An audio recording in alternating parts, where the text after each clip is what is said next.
ਸਤਿ ਸ਼੍ਰੀ ਅਕਾਲ। ਤੁਸੀਂ ਦੇਖ ਰਹੇ ਹੋ ਪੰਜਾਬ ਮੇਲ ਯੂਐਸਏ ਟੀਵੀ। ਮੈਂ ਬरुण कौर मान। ਖਬਰਾਂ ਦੇ ਬੁਲੇਟਿਨ 'ਚ ਤੁਹਾਡਾ ਸਵਾਗਤ। ਖਬਰਾਂ ਦੇ ਬੁਲੇਟਿਨ ਦੇ sponsor real estate broker Mohan Cheema. Real estate ਦੀ ਦੁਨੀਆ 'ਚ ਮੰਨਿਆ ਪ੍ਰਮੰਨਿਆ ਨਾਮ। ਪੇਸ਼ ਨੇ ਪਹਿਲਾਂ ਚੋਣਵੀਆਂ ਖਬਰਾਂ।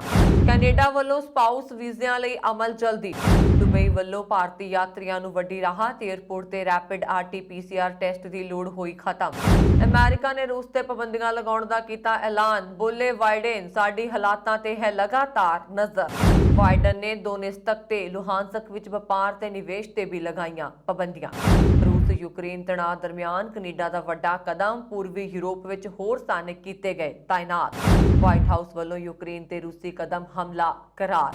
ਚੀਨ ਦੀ ਅਮਰੀਕਾ ਨੂੰ ਧਮਕੀ, ਕਿਹਾ ਸਾਡੇ ਨਾਲ ਮੁਕਾਬਲਾ ਕਰਨਾ ਪੈ ਸਕਦਾ ਹੈ ਭਾਰੀ, ਸ਼ੁਰੂ ਹੋ ਸਕਦਾ ਹੈ ਟਕਰਾਅ। ਅਮਰੀਕਾ ਵਿੱਚ ਭਾਰਤੀ ਵੈਕਸੀਨ ਕੋਵੈਕਸਿਨ ਨੂੰ ਲਾਂਚ ਕਰਨ ਦੀ ਤਿਆਰੀ। ਤੇ ਹੁਣ ਇਹਨਾਂ ਖਬਰਾਂ ਦਾ ਵਿਸਥਾਰ।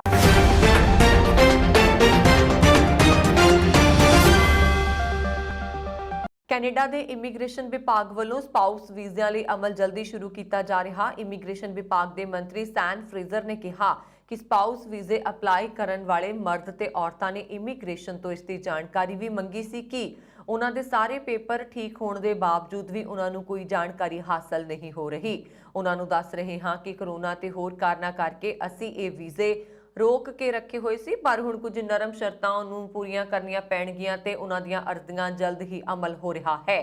ਦੱਸਣਾ ਚਾਹੁੰਦੇ ਹਾਂ ਕਿ ਜਿਨ੍ਹਾਂ ਨੇ ਵੀ ਸਪਾਊਸ ਵੀਜ਼ਾ ਅਪਲਾਈ ਕੀਤਾ ਹੈ, ਉਸ ਵਿੱਚ ਜੋ ਵੀ ਲੜਕਾ ਜਾਂ ਲੜਕੀ ਕੈਨੇਡਾ ਰਹਿੰਦੇ ਹਨ, ਉਹ ਆਪਣੇ ਵਰਕ ਪਰਮਿਟ ਤੇ 2 ਮਹੀਨੇ ਦੀ ਤਨਖਾਹ ਤੇ ਕੰਪਨੀ ਵੱਲੋਂ ਦਿੱਤੀ ਅਥਾਰਟੀ ਲੈਟਰ ਇਮੀਗ੍ਰੇਸ਼ਨ ਨੂੰ ਜਲਦੀ ਤੋਂ ਜਲਦੀ ਭੇਜ ਦੇਣ ਤਾਂ ਜੋ ਉਹਨਾਂ ਦੀ ਵੀਜ਼ਾ ਪ੍ਰਕਿਰਿਆ ਨੂੰ ਜਲਦੀ ਨੇਪਰੇ ਚਾੜਿਆ ਜਾ ਸਕੇ। ਕੋਰੋਨਾ ਦੀ ਰਫ਼ਤਾਰ ਸਾਰੇ ਦੇਸ਼ਾਂ ਵਿੱਚ ਮੱਠੀ ਪੈ ਰਹੀ ਹੈ, ਜਿਸ ਕਰਕੇ ਲਾਈਆਂ ਗਈਆਂ ਪਾਬੰਦੀਆਂ ਵਿੱਚ ਰਾਹਤ ਦਿੱਤੀ ਜਾ ਰਹੀ। ਦੁਬਈ ਨੇ ਮੰਗਲਵਾਰ ਨੂੰ ਵੱਡਾ ਐਲਾਨ ਕਰਦੇ ਹੋਏ ਭਾਰਤੀ ਯਾਤਰੀਆਂ ਲਈ UAE ਜਾਣ ਤੋਂ ਪਹਿਲਾਂ ਭਾਰਤੀ ਏਅਰਪੋਰਟ ਤੇ ਰੈਪਿਡ ਆਰਟੀ-ਪੀਸੀਆਰ ਟੈਸਟ ਦੀ ਲੋੜ ਨੂੰ ਹਟਾ ਦਿੱਤਾ। ਦੁਬਈ ਏਅਰਪੋਰਟ ਵੱਲੋਂ ਜਾਰੀ ਕੀਤੀ ਗਈ ਐਡਵਾਈਜ਼ਰੀ ਵਿੱਚ ਭਾਰਤ, ਸ਼੍ਰੀਲੰਕਾ, ਬੰਗਲਾਦੇਸ਼ ਅਤੇ ਪਾਕਿਸਤਾਨ ਦੇ ਯਾਤਰੀਆਂ ਲਈ ਯਾਤਰਾ ਦੀਆਂ ਲੋੜਾਂ ਨੂੰ ਅਪਡੇਟ ਕੀਤਾ ਹੈ। ਤਾਜ਼ਾ ਐਡਵਾਈਜ਼ਰੀ ਮੁਤਾਬਕ ਭਾਰਤੀ ਨਾਗਰਿਕਾਂ ਨੂੰ ਇੱਕ ਮਾਨਤਾ ਪ੍ਰਾਪਤ ਸਿਹਤ ਸੇਵਾ ਪ੍ਰਦਾਤਾ ਤੋਂ ਦੁਬਈ ਫਲਾਈਟ ਵਿੱਚ ਉਡਾਨ ਭਰਨ ਤੋਂ 48 ਘੰਟੇ ਪਹਿਲਾਂ ਇੱਕ ਨੈਗੇਟਿਵ ਕੋਵਿਡ-19 ਟੈਸਟ ਸਰਟੀਫਿਕੇਟ ਪੇਸ਼ ਕਰਨ ਦੀ ਲੋੜ ਹੈ। ਦੁਬਈ ਪਹੁੰਚਣ ਤੇ ਯਾਤਰੀਆਂ ਨੂੰ PCR ਟੈਸਟ ਕਰਵਾਉਣ ਦੀ ਲੋੜ ਨਹੀਂ ਹੋਏਗੀ। ਟ੍ਰਾਂਜ਼ਿਟ ਯਾਤਰੀਆਂ ਲਈ ਅੰਤਿਮ ਮੰਜ਼ਲ ਤੇ ਐਂਟਰੀ ਨੂੰ ਨਿਯੰਤਰਣ ਕਰਨ ਵਾਲੇ ਨਿਯਮ ਲਾਗੂ ਹੋਣਗੇ। ਯਾਤਰਾ ਦੀਆਂ ਸ਼ਰਤਾਂ ਪੂਰੀਆਂ ਹੋਣ ਨੂੰ ਯਕੀਨੀ ਬਣਾਉਣ ਦੀ ਜ਼ਿੰਮੇਵਾਰੀ 에ਅਰਲਾਈਨ ਆਪਰੇਟਰਾਂ ਦੀ ਹੋਏਗੀ। ਯਾਤਰਾ ਦੀਆਂ ਜ਼ਰੂਰਤਾਂ ਵਿੱਚ ਸੋਧ ਨਾਲ ਵੱਡੀ ਗਿਣਤੀ ਵਿੱਚ ਭਾਰਤੀਆਂ ਨੂੰ ਸੌਖ ਹੋਏਗੀ ਜੋ ਇੱਥੇ ਰਹਿੰਦੇ ਨੇ ਜਾਂ ਅਕਸਰ ਇਸ ਦੇਸ਼ ਦੀ ਯਾਤਰਾ ਕਰਦੇ ਨੇ। ਰੂਸ ਅਤੇ ਯੂਕਰੇਨ ਵਿਚਕਾਰ ਤਣਾਅ ਲਗਾਤਾਰ ਵੱਧਦਾ ਜਾ ਰਿਹਾ ਹੈ। ਯੂਕਰੇਨ ਸੰਕਟ ਦਰਮਿਆਨ ਅਮਰੀਕਾ ਦੇ ਰਾਸ਼ਟਰਪਤੀ ਜੋ ਬਾਈਡਨ ਨੇ ਮੰਗਲਵਾਰ ਅੱਧੀ ਰਾਤ ਤੋਂ ਬਾਅਦ ਰਾਸ਼ਟਰ ਦੇ ਨਾਂ ਸੰਬੋਧਨ ਕੀਤਾ ਅਤੇ ਕਿਹਾ ਕਿ ਰੂਸ ਨੇ ਆਪਣੀ ਫੌਜ ਯੂਕਰੇਨ ਭੇਜ ਕੇ ਅੰਤਰਰਾਸ਼ਟਰੀ ਨਿਯਮਾਂ ਦੀ ਉਲੰਘਣਾ ਕੀਤੀ ਹੈ। ਅਸੀਂ ਰੂਸ ਤੇ 2 ਵੱਡੀਆਂ ਵਿੱਤੀ ਪਾਬੰਦੀਆਂ ਲਗਾਉਣ ਦਾ ਫੈਸਲਾ ਕੀਤਾ। ਬਾਈਡਨ ਨੇ ਕਿਹਾ ਕਿ ਇੱਕ ਤਾਂ ਅਮਰੀਕਾ ਰੂਸ ਨਾਲ ਅੱਗੇ ਵਪਾਰ ਨਹੀਂ ਕਰੇਗਾ ਅਤੇ ਦੂਜਾ ਅਸੀਂ ਰੂਸ ਨੂੰ ਪੱਛਮੀ ਦੇਸ਼ਾਂ ਤੋਂ ਮਿਲਣ ਵਾਲੀ ਮਦਦ ਵੀ ਰੋਕ ਦੇਵਾਂਗੇ। ਉਹਨਾਂ ਨੇ ਕਿਹਾ ਕਿ ਰੂਸ ਜਿਵੇਂ-ਜਿਵੇਂ ਵਧੇਗਾ ਅਸੀਂ ਹੋਰ ਰੋਕ ਲਗਾਉਂਦੇ ਜਾਵਾਂਗੇ। ਨਾਟੋ ਵੱਲੋਂ ਸਾਡਾ ਵਚਨ ਅਟਲ ਹੈ, ਉਸ ਦੀ ਹਰ 1 ਇੰਚ ਸਰਹੱਦ ਦੀ ਰੱਖਿਆ ਕਰਾਂਗੇ। ਯੂਕਰੇਨ ਨੂੰ ਅਮਰੀਕਾ ਵੱਲੋਂ ਫੌਜੀ ਮਦਦ ਜਾਰੀ ਰਹੇਗੀ। ਅਸੀਂ ਰੂਸ ਵੱਲੋਂ ਲੜਾਈ ਨਹੀਂ ਚਾਹੁੰਦੇ, ਪਰ ਉਸ ਦੀ ਹਰ ਚੁਣੌਤੀ ਦਾ ਜਵਾਬ ਵੀ ਜ਼ਰੂਰ ਦੇਵਾਂਗੇ। ਅਸੀਂ ਕੋਸ਼ਿਸ਼ਾਂ ਵਿੱਚ ਹਾਂ ਕਿ ਸਮੱਸਿਆ ਦਾ ਕੋਈ ਹੱਲ ਜਲਦੀ ਨਿਕਲੇ। ਅਸੀਂ ਰੂਸ ਦੇ ਨਾਲ-ਨਾਲ ਯੂਕਰੇਨ ਵੱਲੋਂ ਵੀ ਲਗਾਤਾਰ ਗੱਲ ਕਰ ਰਹੇ ਹਾਂ ਅਤੇ ਸਾਡੇ ਹਾਲਾਤ ਤੇ ਲਗਾਤਾਰ ਨਜ਼ਰ ਹੈ। ਜ਼ਿਕਰਯੋਗ ਹੈ ਕਿ ਸੋਮਵਾਰ ਨੂੰ ਪੁਤਿਨ ਨੇ ਯੂਕਰੇਨ ਦੇ ਬਾਗੀ ਇਲਾਕਿਆਂ ਦੇ ਡੋਨੇਸਟਕ ਅਤੇ ਲੁਹਾਨਸਕਾ ਦੀ ਆਜ਼ਾਦੀ ਨੂੰ ਮਾਨਤਾ ਦਿੱਤੀ, ਜਿਸ ਨੇ ਰਾਤੋਂ ਰਾਤ ਪੂਰੀ ਦੁਨੀਆ ਦੀ ਚਿੰਤਾ ਵਧਾ ਦਿੱਤੀ। ਇਸ ਤੋਂ ਤੁਰੰਤ ਬਾਅਦ ਪੁਤਿਨ ਨੇ ਦੋਵਾਂ ਖੇਤਰਾਂ ਵਿੱਚ ਫੌਜ ਦੀ ਤਾਇਨਾਤੀ ਦਾ ਹੁਕਮ ਦਿੱਤਾ। ਅਜਿਹੇ 'ਚ ਮੰਨਿਆ ਜਾ ਰਿਹਾ ਕਿ ਹੁਣ ਰੂਸ ਇੱਕ ਕਦਮ ਰਾਹੀਂ ਯੂਕਰੇਨ ਤੇ ਹਮਲਾ ਕਰਨ ਲਈ ਤਿਆਰ ਹੈ। ਪੱਛਮੀ ਦੇਸ਼ਾਂ ਵਿਚਾਲੇ ਵੀ ਤਣਾਅ ਵੱਧ ਗਿਆ ਕਿਉਂਕਿ ਉਹਨਾਂ ਦਾ ਮੰਨਣਾ ਹੈ ਕਿ ਹੁਣ ਰੂਸ ਆਸਾਨੀ ਨਾਲ ਆਪਣੇ ਹਥਿਆਰ ਅਤੇ ਫੌਜੀ ਇੱਥੇ ਤਾਇਨਾਤ ਕਰੇਗਾ। ਯੂਕਰੇਨ ਵਿੱਚ ਰੂਸੀ ਫੌਜੀਆਂ ਤੋਂ ਇਲਾਵਾ ਤੋਪ ਅਤੇ ਟੈਂਕਾਂ ਦੀ ਤਾਇਨਾਤੀ ਕੀਤੇ ਜਾਣ ਦੀ ਖਬਰ ਵੀ ਸਾਹਮਣੇ ਆਈ ਹੈ। ਪੁਤਿਨ ਨੇ ਰਾਸ਼ਟਰਪਤੀ ਸੁਰੱਖਿਆ ਪਰਿਸ਼ਦ ਦੀ ਬੈਠਕ ਤੋਂ ਬਾਅਦ ਫੌਜੀਆਂ ਦੀ ਤਾਇਨਾਤੀ ਦਾ ਐਲਾਨ ਕੀਤਾ। ਇਸ ਨਾਲ ਰੂਸ ਲਈ ਮਾਸਕੋ ਸਮਰਥਿਤ ਵਿਦਰੋਹੀਆਂ ਅਤੇ ਯੂਕਰੇਨੀ ਬਲਾਂ ਵਿਚਾਲੇ ਸੰਘਰਸ਼ ਲਈ ਖੁੱਲ੍ਹੇਆਮ ਬਲ ਅਤੇ ਹਥਿਆਰ ਭੇਜਣ ਦਾ ਰਸਤਾ ਸਾਫ਼ ਹੋ ਗਿਆ। ਅਮਰੀਕੀ ਰਾਸ਼ਟਰਪਤੀ ਜੋ ਬਾਈਡਨ ਨੇ ਯੂਕਰੇਨ ਦੇ ਉਹਨਾਂ ਇਲਾਕਿਆਂ ਵਿੱਚ ਵਪਾਰ ਅਤੇ ਨਿਵੇਸ਼ ਨੂੰ ਰੋਕਣ ਵਾਲੇ ਇੱਕ ਕਾਰਜਕਾਰੀ ਆਦੇਸ਼ ਤੇ ਦਸਤਖਤ ਕੀਤੇ ਜਿਨ੍ਹਾਂ ਨੂੰ ਉਹਨਾਂ ਦੇ ਰੂਸੀ ਹਮਰੁਤਬਾ ਵਲਾਦੀਮੀਰ ਪੁਤਿਨ ਵੱਲੋਂ ਆਜ਼ਾਦ ਇਲਾਕਿਆਂ ਵਜੋਂ ਮਾਨਤਾ ਦਿੱਤੀ ਗਈ। ਵਾਈਟ ਹਾਊਸ ਦੀ ਪ੍ਰੈਸ ਸਕੱਤਰ ਜੇਨ ਸਾਕੀ ਨੇ ਕਿਹਾ ਕਿ ਬਾਈਡਨ ਨੇ ਹਸਤਾਖਰ ਕੀਤੇ ਕਾਰਜਕਾਰੀ ਆਦੇਸ਼ ਅਮਰੀਕੀ ਵਿਅਕਤੀਆਂ ਵੱਲੋਂ ਯੂਕਰੇਨ ਦੇ ਡੋਨੇਟਸਕ ਅਤੇ ਲੁਹਾਨਸਕ ਖੇਤਰਾਂ 'ਚ ਨਵੇਂ ਨਿਵੇਸ਼, ਵਪਾਰ ਅਤੇ ਪੈਸੇ ਲਗਾਉਣ ਦੀ ਮਨਾਹੀ ਕਰਦੇ ਨੇ। ਕਾਰਜਕਾਰੀ ਆਦੇਸ਼ ਯੂਕਰੇਨ ਦੇ ਉਹਨਾਂ ਖੇਤਰਾਂ 'ਚ ਕੰਮ ਕਰਨ ਲਈ ਨਿਰਧਾਰਤ ਕਿਸੇ ਵੀ ਵਿਅਕਤੀ ਤੇ ਪਾਬੰਦੀ ਲਗਾਉਣ ਦੇ ਅਧਿਕਾਰ ਵੀ ਪ੍ਰਦਾਨ ਕਰਦੇ ਨੇ। ਵਾਈਟ ਹਾਊਸ ਨੇ ਰੂਸੀ ਕਾਰਵਾਈਆਂ ਨੂੰ ਮਾਸਕੋ ਦੀਆਂ ਕੌਮਾਂਤਰੀ ਵਚਨਬੱਧਤਾਵਾਂ ਦੀ ਘੋਰ ਉਲੰਘਣਾ ਦੱਸਿਆ। ਉਹਨਾਂ ਨੇ ਕਿਹਾ ਕਿ ਸਾਨੂੰ ਰੂਸ ਤੋਂ ਇਸ ਤਰ੍ਹਾਂ ਦੇ ਕਦਮ ਦੀ ਉਮੀਦ ਸੀ ਅਤੇ ਅਸੀਂ ਤੁਰੰਤ ਜਵਾਬ ਦੇਣ ਲਈ ਤਿਆਰ ਹਾਂ। ਪ੍ਰਧਾਨ ਮੰਤਰੀ ਜਸਟਿਨ ਟਰੂਡੋ ਨੇ ਮੰਗਲਵਾਰ ਨੂੰ ਕਿਹਾ ਕਿ ਰੂਸ ਵੱਲੋਂ ਡੋਨੇਟਸਕ ਅਤੇ ਲੁਹਾਨਸਕ ਪੀਪਲਜ਼ ਰਿਪਬਲਿਕ ਨੂੰ ਮਾਨਤਾ ਦੇਣ ਤੋਂ ਬਾਅਦ ਰੂਸ ਯੂਕਰੇਨ ਤਣਾਅ ਵੱਧ ਗਿਆ ਹੈ। ਇਸ ਲਈ ਕੈਨੇਡਾ ਪੂਰਬੀ ਯੂਰਪ ਵਿੱਚ 460 ਵਾਧੂ ਸੈਨਿਕਾਂ ਦੀ ਤਾਇਨਾਤੀ ਕਰੇਗਾ। ਟਰੂਡੋ ਨੇ ਮੰਗਲਵਾਰ ਨੂੰ ਇੱਕ ਨਿਊਜ਼ ਕਾਨਫਰੰਸ ਵਿੱਚ ਕਿਹਾ ਕਿ ਅੱਜ ਮੈਂ ਆਪਰੇਸ਼ਨ ਰੀਸ਼ੋਰੈਂਸ ਲਈ ਕੈਨੇਡੀਅਨ ਆਰਮਡ ਫੋਰਸਿਸ ਦੇ 460 ਮੈਂਬਰਾਂ ਦੀ ਤਾਇਨਾਤੀ ਨੂੰ ਮਨਜ਼ੂਰੀ ਦੇ ਰਿਹਾ ਹਾਂ। ਰੱਖਿਆ ਮੰਤਰੀ ਅਨੀਤਾ ਆਨੰਦ ਨੇ ਕਿਹਾ ਕਿ ਲਾਤਵੀਆ ਵਿੱਚ 30 ਕੈਨੇਡੀਅਨ ਸੈਨਿਕਾਂ ਦੀ ਵਾਧੂ ਟੁਕੜੀ ਤਾਇਨਾਤ ਕੀਤੀ ਜਾਏਗੀ। ਉਹਨਾਂ ਨੇ ਕਿਹਾ ਕਿ 460 ਸੈਨਿਕਾਂ ਵਿੱਚੋਂ ਜ਼ਿਆਦਾਤਰ ਨੂੰ ਮਾਰਚ ਤੱਕ ਖੇਤਰ ਵਿੱਚ ਪਹੁੰਚਣ ਵਾਲੇ ਫ੍ਰੀਗੇਟ ਹੈਲੀਫੈਕਸ ਵਿੱਚ ਰੱਖਿਆ ਜਾਏਗਾ, ਜਦੋਂ ਕਿ ਬਾਕੀ ਨੂੰ ਤੋਪਖਾਨੇ ਦੀਆਂ ਬੈਟਰੀਆਂ ਅਤੇ ਸਮੁੰਦਰੀ ਗਸ਼ਤੀ ਜਹਾਜ਼ਾਂ ਵਿੱਚ ਵੰਡਿਆ ਜਾਏਗਾ। ਰਾਸ਼ਟਰਪਤੀ ਵਲਾਦੀਮੀਰ ਪੁਤਿਨ ਨੇ ਸੋਮਵਾਰ ਨੂੰ ਡੋਨੇਟਸਕ ਅਤੇ ਲੁਹਾਨਸਕਾ ਦੇ ਵੱਖਰੇ ਗਣਰਾਜਾਂ ਦੀ ਆਜ਼ਾਦੀ ਨੂੰ ਮਾਨਤਾ ਦੇਣ ਵਾਲੇ ਫਰਮਾਨਾਂ ਤੇ ਹਸਤਾਖਰ ਕੀਤੇ ਸਨ। ਵਾਈਟ ਹਾਊਸ ਨੇ ਪੂਰਬੀ ਯੂਕਰੇਨ ਵਿੱਚ ਰੂਸੀ ਸੈਨਾ ਦੀ ਤਾਇਨਾਤੀ ਨੂੰ ਹਮਲੇ ਵਜੋਂ ਦਰਸਾਉਣਾ ਸ਼ੁਰੂ ਕਰ ਦਿੱਤਾ। ਹਾਲਾਂਕਿ ਸ਼ੁਰੂਆਤ ਵਿੱਚ ਉਹ ਇਸ ਸ਼ਬਦ ਦੀ ਵਰਤੋਂ ਕਰਨ ਤੋਂ ਝਿਜਕ ਰਿਹਾ ਸੀ।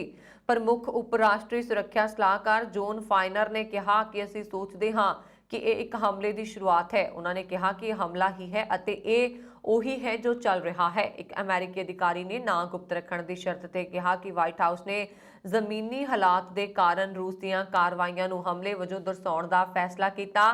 ਵਾਈਟ ਹਾਊਸ ਵੱਲੋਂ ਯੂਕਰੇਨ ਤੇ ਰੂਸੀ ਕਦਮ ਦਾ ਹਮਲਾ ਕਰਾਰ ਕੀਤਾ ਗਿਆ। ਚੀਨ ਨੇ ਅਮਰੀਕਾ ਨੂੰ ਸਿੱਧੀ ਚੇਤਾਵਨੀ ਦਿੱਤੀ ਹੈ। ਚੀਨ ਨੇ ਅਮਰੀਕਾ ਨੂੰ ਕਿਹਾ ਕਿ ਉਸ ਦੇ ਨਾਲ ਭਿਆਨਕ ਮੁਕਾਬਲਾ ਪੂਰੀ ਤਰ੍ਹਾਂ ਟਕਰਾਅ ਦਾ ਕਾਰਨ ਬਣ ਸਕਦਾ ਹੈ। ਚੀਨੀ ਪ੍ਰਸ਼ਾਸਨ ਨੇ ਪਹਿਲਾਂ ਕਿਹਾ ਸੀ ਕਿ ਜੇਕਰ ਅਮਰੀਕਾ ਤਾਇਵਾਨ ਨੂੰ ਹਥਿਆਰ ਵੇਚਦਾ ਹੈ ਤਾਂ ਉਹ ਯਕੀਨੀ ਤੌਰ ਤੇ ਕੋਈ ਕਦਮ ਚੁੱਕੇਗਾ। ਉਸਨੇ ਅਮਰੀਕੀ ਕੰਪਨੀਆਂ ਲੌਕਹੀਡ ਮਾਰਟਿਨ ਤੇ ਰੇਥਿਊਨ ਟੈਕਨੋਲੋਜੀ ਤੇ ਪਾਬੰਦੀਆਂ ਲਗਾਈਆਂ ਨੇ। ਚੀਨ ਨੇ ਕਿਹਾ ਕਿ ਤਾਇਵਾਨ ਨਾਲ ਹਥਿਆਰ ਦੇ ਸੌਦੇ ਤੇ ਦੇਸ਼ ਦੇ ਸੁਰੱਖਿਆ ਹਿੱਤਾਂ ਅਤੇ ਦੁਬੱਲੇ ਸੰਬੰਧਾਂ ਨੂੰ ਕਮਜ਼ੋਰ ਕੀਤਾ ਹੈ। 7 ਫਰਵਰੀ ਨੂੰ ਦੋਵਾਂ ਕੰਪਨੀਆਂ ਨੇ ਤਾਇਵਾਨ ਨੂੰ $100 ਮਿਲੀਅਨ ਦੇ ਹਥਿਆਰ ਵੇਚਣ ਦਾ ਐਲਾਨ ਕੀਤਾ। ਇਸ ਲਈ ਚੀਨ ਨੇ ਜਵਾਬੀ ਕਾਰਵਾਈ ਵਜੋਂ ਇਹ ਕਦਮ ਚੁੱਕਿਆ। ਚੀਨ ਤਾਇਵਾਨ ਤੇ ਲਗਾਤਾਰ ਆਪਣਾ ਦਾਅਵਾ ਕਰਦਾ ਆ ਰਿਹਾ।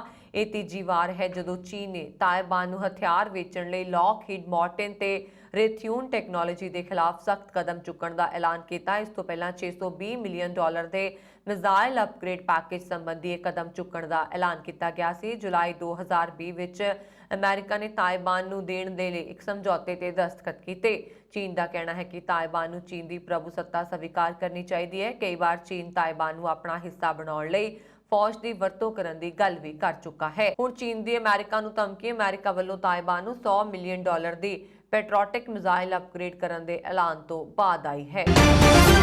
ਭਾਰਤ ਬਾਇਓਟੈਕ ਵੱਲੋਂ ਬਣਾਈ ਗਈ ਕੋਵੈਕਸਿਨ ਨੂੰ ਲੈ ਕੇ ਚੰਗੀ ਖਬਰ ਸਾਹਮਣੇ ਆਈ ਹੈ। ਅਮਰੀਕਾ ਦੀ ਫਾਰਮਾ ਕੰਪਨੀ ਆਕਸੀਜਨ ਕੋਵੈਕਸਿਨ ਦੇ ਵਪਾਰਕ ਉਤਪਾਦਨ ਦੀ ਤਿਆਰੀ ਕਰ ਰਹੇ ਨੇ। ਕੰਪਨੀ ਨੇ ਕੋਵੈਕਸਿਨ ਦੀ ਐਮਰਜੈਂਸੀ ਇਸਤੇਮਾਲ ਅਤੇ ਸਪਲਾਈ ਦੀ ਮਨਜ਼ੂਰੀ ਲੈਣ ਦੀ ਪ੍ਰਕਿਰਿਆ ਸ਼ੁਰੂ ਕਰ ਦਿੱਤੀ ਹੈ। ਮਨਜ਼ੂਰੀ ਮਿਲਣ ਤੋਂ ਬਾਅਦ ਆਕਸੀਜਨ ਪਹਿਲੇ ਸਾਲ ਦੀ ਸਾਡੀ ਵੈਕਸੀਨ ਦੇ 10 ਕਰੋੜ ਡੋਜ਼ ਬਣਾਉਣਾ ਚਾਹੁੰਦੀ ਹੈ। ਇਹ ਭਾਰਤੀ ਕੰਪਨੀ ਦੇ ਲਈ ਵੱਡੀ ਕੂਟਨੀਤਿਕ ਸਫਲਤਾ ਮੰਨੀ ਜਾ ਰਹੀ ਹੈ, ਕਿਉਂਕਿ ਅਮਰੀਕਾ ਆਪਣੇ ਨਾਗਰਿਕਾਂ ਨੂੰ ਅਜੇ ਫਾਈਜ਼ਰ ਅਤੇ ਮੋਡਰਨਾ ਦੀ ਵੈਕਸੀਨ ਲਗਾ ਰਿਹਾ ਹੈ।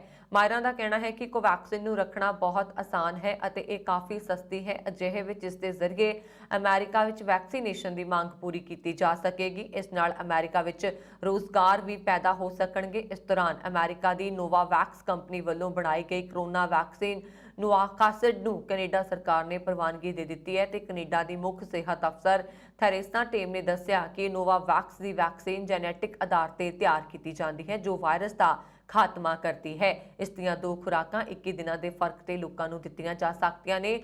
ਆਕਸੀਜਨ ਦੇ CEO ਅਤੇ ਸਹਿ ਸੰਸਥਾਪਕ ਡਾਕਟਰ ਸ਼ੰਕਰ ਮੁਸਨੂਰੀ ਨੇ ਕਿਹਾ, ਆਉਣ ਵਾਲੇ ਮਹੀਨਿਆਂ ਵਿੱਚ ਕੋਵੈਕਸਿਨ ਨੂੰ ਅਮਰੀਕੀ ਬਾਜ਼ਾਰ ਵਿੱਚ ਉਤਾਰਨ ਦੀ ਯੋਜਨਾ ਹੈ। ਭਾਰਤ ਬਾਇਓਟੈਕ ਦੀ ਸਥਾਪਨਾ ਦੇ ਸਮੇਂ ਤੋਂ ਹੀ ਵਧੀਆ ਰਿਕਾਰਡ ਰਿਹਾ ਹੈ। ਉਸ ਦੇ ਨਾਂ ਤੇ 140 ਕੌਮਾਂਤਰੀ ਪੈਟੈਂਟ ਹਨ। ਹਾਲ ਹੀ ਵਿੱਚ ਐਮਾਜ਼ੋਨ ਦੇ ਜੰਗਲ ਦਾ ਦੌਰਾ ਕਰਨ ਵਾਲੀ ਇੱਕ ਅਮਰੀਕੀ ਔਰਤ ਅੱਖ ਵਿੱਚ ਇੱਕ ਦੁਰਲਭ ਬਿਮਾਰੀ ਸੈਲ ਇਨਫੈਕਸ਼ਨ ਮਿਆਸਿਸ ਤੋਂ ਪੀੜਤ ਪਾਈ ਗਈ। ਇੱਥੇ ਇੱਕ ਨਿੱਜੀ ਹਸਪਤਾਲ ਵਿੱਚ ਉਸ ਦਾ ਸਫਲ ਆਪਰੇਸ਼ਨ ਕੀਤਾ ਗਿਆ। ਹਸਪਤਾਲ ਦੇ ਅਧਿਕਾਰੀਆਂ ਨੇ ਦੱਸਿਆ ਕਿ ਆਪਰੇਸ਼ਨ ਦੌਰਾਨ 32 ਸਾਲਾ ਔਰਤ ਦੇ ਸਰੀਰ 'ਚੋਂ ਲਗਭਗ 2 ਸੈਂਟੀਮੀਟਰ ਦੇ ਆਕਾਰ ਦੀਆਂ 3 ਜਿਉਂਦੀਆਂ 62 ਮੱਖੀਆਂ ਕੱਢੀਆਂ ਗਈਆਂ। ਮਿਆਸਿਸ ਮਨੁੱਖੀ ਸੈੱਲ ਦੇ ਮੁਖੀ ਦੇ ਲਾਰਵਾ ਦਾ ਇਨਫੈਕਸ਼ਨ ਹੈ। ਬਸੰਤ ਕੁੰਜ ਦੇ ਫੋਰਟਿਸ ਹਸਪਤਾਲ ਨੇ ਦੱਸਿਆ ਕਿ ਅਮਰੀਕੀ ਔਰਤ ਦੀ ਸੱਜੀ ਅੱਖ ਵਿੱਚ ਸੋਜ ਤੇ ਦਰਦ ਦੀ ਸ਼ਿਕਾਇਤ ਲੈ ਕੇ ਹਸਪਤਾਲ ਆਈ ਸੀ। ਉਸਨੇ ਦੱਸਿਆ ਕਿ ਉਹ ਲੱਗ ਰਿਹਾ ਸੀ ਕਿ ਉਸਦੀ ਅੱਖ ਵਿੱਚ ਕੁਝ ਚੱਲ ਰਿਹਾ ਹੈ। ਡਾਕਟਰ ਮੁਹੰਮਦ ਨਦੀਮ ਨੇ ਦੱਸਿਆ ਕਿ ਮਿਆਸਿਸ ਦਾ ਇੱਕ ਬਹੁਤ ਹੀ ਦੁਰਲਭ ਮਾਮਲਾ ਹੈ। ਉਹਨਾਂ ਨੇ ਕਿਹਾ ਕਿ ਅਜਿਹੇ ਮਾਮਲੇ ਜ਼ਿਆਦਾਤਰ ਦਿਹਾਤੀ ਇਲਾਕਿਆਂ ਵਿੱਚ ਸਾਹਮਣੇ ਆਉਂਦੇ ਨੇ, ਜਿੱਥੇ ਮੱਖੀਆਂ ਨੱਕ ਜਾਂ ਜ਼ਖਮਾਂ ਰਾਹੀਂ ਸਰੀਰ ਵਿੱਚ ਦਾਖਲ ਹੋ ਜਾਂਦੀਆਂ ਨੇ।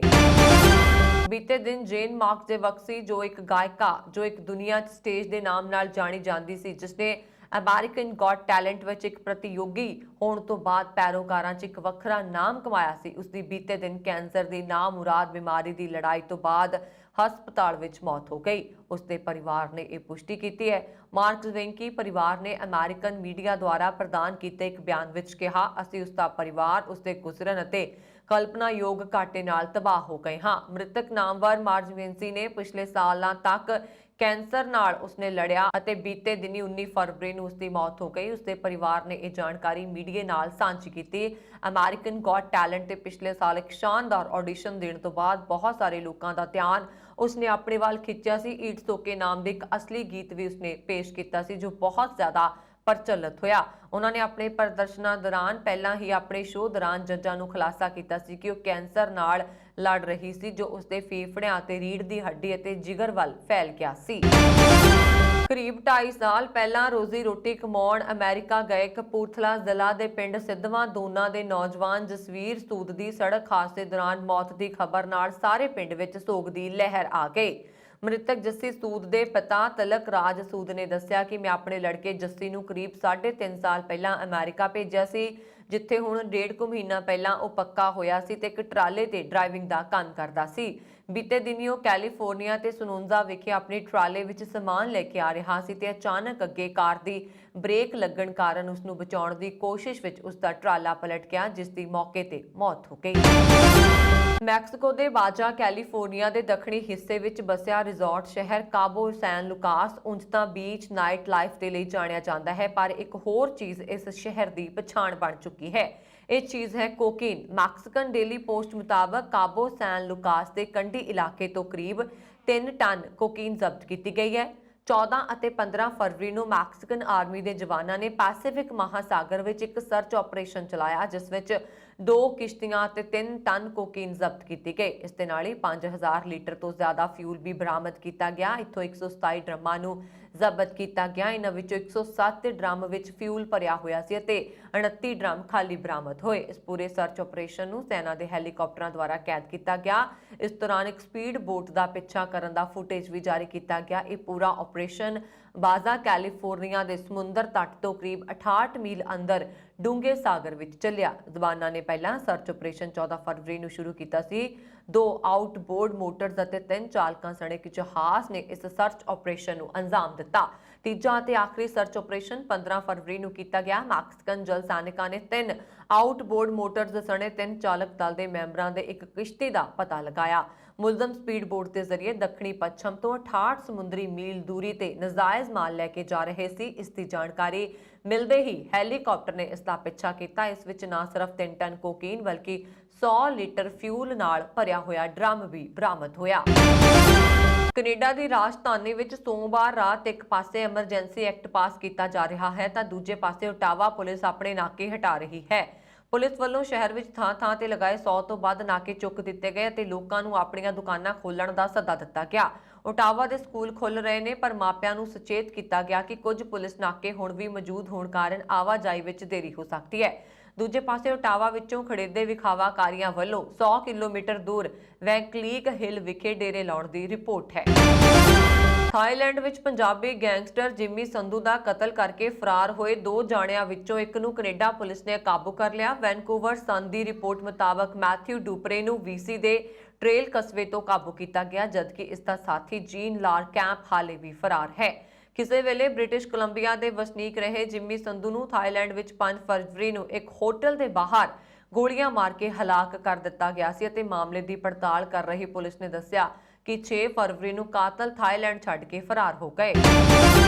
ਭਾਰਤ ਪਾਕਿਸਤਾਨ ਦੀ ਸਾਂਝੀ ਅਟਾਰੀ ਵਾਹਗਾ ਸਰਹੱਦ ਵਿਖੇ ਮੰਗਲਵਾਰ ਤੋਂ ਝੰਡੇ ਦੀ ਰਸਮ ਰੀਟਰੀਟ ਦਰਸ਼ਕਾਂ ਲਈ ਸ਼ੁਰੂ ਹੋ ਗਈ ਹੈ। ਮੰਗਲਵਾਰ ਸ਼ਾਮ ਝੰਡੇ ਦੀ ਰਸਮ ਰੀਟਰੀਟ ਵੇਖਣ ਲਈ ਹਜ਼ਾਰਾਂ ਦੀ ਗਿਣਤੀ ਵਿੱਚ ਸੈਲਾਨੀ ਪਹੁੰਚੇ। 4 ਮਹੀਨਿਆਂ ਬਾਅਦ ਅਟਾਰੀ ਸਰਹੱਦ ਤੇ ਸ਼ੁਰੂ ਹੋਈ ਝੰਡੇ ਦੀ ਰਸਮ ਰੀਟਰੀਟ ਦਾ ਨਜ਼ਾਰਾ ਮਾਣਨ ਲਈ ਸੈਲਾਨੀਆਂ 'ਚ ਕਾਫੀ ਖੁਸ਼ੀ ਤੇ ਜੋਸ਼ ਦੇਖਿਆ ਗਿਆ। ਇਸ ਮੌਕੇ ਗੱਲਬਾਤ ਕਰਦਿਆਂ ਆਨੰਦ ਮਿਸ਼ਰਾ ਨੇ ਦੱਸਿਆ ਕਿ ਉਹ ਆਪਣੇ ਪਰਿਵਾਰ ਦੇ 4 ਮੈਂਬਰਾਂ ਨਾਲ ਅਟਾਰੀ ਸਰਹੱਦ ਵਿਖੇ ਝੰਡੇ ਦੀ ਰਸਮ ਵੇਖਣ ਲਈ ਆਏ ਹਨ। ਉਹ ਕਰੋਨਾ ਮਹਾਮਾਰੀ ਤੋਂ ਬਾਅਦ ਅੰਮ੍ਰਿਤਸਰ ਵਿਖੇ ਸ੍ਰੀ ਦਰਬਾਰ ਸਾਹਿਬ ਦੁਰਗਿਆਣਾ ਮੰਦਿਰ ਦੇ ਦਰਸ਼ਨ ਕਰਨ ਉਪਰੰਤ ਅਟਾਰੀ ਬਾਰਡਰ ਤੇ ਪਹੁੰਚੇ ਨੇ। ਕਰੀਬ 20 ਮਹੀਨਿਆਂ ਪਿੱਛੋਂ ਅਟਾਰੀ ਸਰਹੱਦ ਤੇ ਝੰਡੇ ਦੀ ਰਸਮ ਸ਼ੁਰੂ ਹੋਣ ਮੌਕੇ ਅਟਾਰੀ ਸਰਹੱਦ ਵਿਖੇ ਪਹਿਲੇ ਦਿਨ ਪੁੱਜੇ ਭਾਰਤੀ ਸੈਲਾਨੀਆਂ ਨੇ ਜਿੱਥੇ ਵੰਦੇ ਮਾਤਰਮ, ਭਾਰਤ ਮਾਤਾ ਦੀ ਜੈ ਦੇ ਨਾਰੇ ਲਗਾਏ, ਉੱਥੇ ਉਹਨਾਂ ਸਰਹੱਦ ਤੇ ਹਿੰਦੀ ਪੰਜਾਬੀ ਗਾਣਿਆਂ ਤੇ ਰੱਜ ਕੇ ਭੰਗੜੇ ਵੀ ਪਾਏ। ਬਾਲੀਵੁੱਡ ਅਦਾਕਾਰਾ ਕੰਗਣਾ ਰਣੌਤ ਮੁਸ਼ਕਿਲ ਵਿੱਚ ਫਸ ਗਈ ਹੈ। ਕੰਗਣਾ ਵੱਲੋਂ ਬਜ਼ੁਰਗ ਔਰਤ ਨੂੰ 100 ਰੁਪਏ ਲੈ ਕੇ ਧਰਨੇ ਵਿੱਚ ਸ਼ਾਮਲ ਹੋਣ ਵਾਲੀ ਟਿੱਪਣੀ ਮਾਮਲੇ ਤੇ 19 ਅਪ੍ਰੈਲ ਨੂੰ ਬਠਿੰਡਾ ਅਦਾਲਤ ਵਿੱਚ ਪੇਸ਼ ਹੋਣ ਲਈ ਕਿਹਾ ਗਿਆ। ਬਠਿੰਡਾ ਦੇ ਪਿੰਡ ਬਹਾਦਰਗੜ੍ਹ ਜ਼ਿੰਡੀਆਂ ਦੀ ਰਹਿਣ ਵਾਲੀ 87 ਸਾਲਾ ਮਹਿਲਾ ਕਿਸਾਨ ਮਹਿੰਦਰ ਕੌਰ ਨੂੰ ਲੈ ਕੇ ਕੰਗਨਾ ਨੇ ਟਵੀਟ ਕੀਤਾ ਸੀ, ਜਿਸ ਤੋਂ ਬਾਅਦ ਮਹਿੰਦਰ ਕੌਰ ਨੇ ਬਠਿੰਡਾ ਕੋਰਟ ਵਿੱਚ ਮਾਨਹਾਨੀ ਦਾ ਕੇਸ ਦਰਜ ਕੀਤਾ। ਮਹਿਲਾ ਕਿਸਾਨ ਮਹਿੰਦਰ ਕੌਰ ਤੇ ਵਕੀਲ ਰਘਵੀਰ ਸਿੰਘ ਬਹਿਣੀਵਾਲ ਨੇ ਦੱਸਿਆ ਕਿ ਇਸ ਮਾਮਲੇ ਵਿੱਚ 4 ਜਨਵਰੀ 2021 ਨੂੰ ਅਦਾਲਤ ਵਿੱਚ ਕੇਸ ਦਰਜ ਕੀਤਾ ਸੀ, ਜਦਕਿ ਲਗਭਗ 13 ਮਹੀਨੇ ਸੁਣਵਾਈ ਚੱਲੀ। ਹੁਣ ਅਦਾਲਤ ਨੇ ਕੰਗਣਾ ਨੂੰ ਸਮਨ ਜਾਰੀ ਕਰ ਦਿੱਤੇ ਹੈ ਤੇ ਉਸ ਨੂੰ ਕੋਰਟ ਵਿੱਚ ਪੇਸ਼ ਹੋਣ ਲਈ ਕਿਹਾ ਗਿਆ।